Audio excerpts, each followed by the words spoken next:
তিনি কলকাতার রাজপথে ধর্নায় বসেছেন সাধারণ মানুষের ভোটাধিকারের স্বার্থে।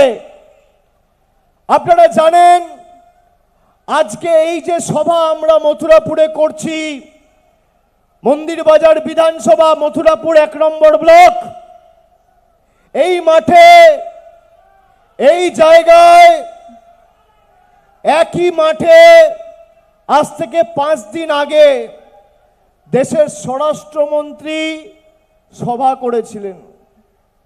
তার বক্তব্য আমি শুনেছি। তিনি 30 মিনিট বক্তব্য রেখেছেন। আমি অত্যন্ত কৌতূহল নিয়ে দেখছিলাম। সংবাদ মাধ্যমের যারা উপস্থিত ছিল তারা একবারও মাঠের ছবিটা দেখাচ্ছে না, 30 মিনিট ধরে খালি স্বরাষ্ট্রমন্ত্রীর মুখটা দেখিয়ে গেছে।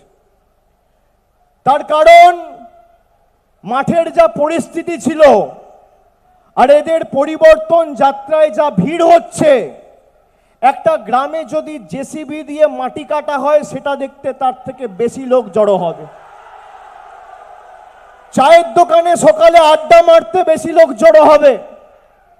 আমি আজ সংবাদ মাধ্যমের বন্ধুদের বলবো, আমার মুখটা না দেখিয়ে মাঠের ছবিটা আগামী 20-25 মিনিট দেখাবেন।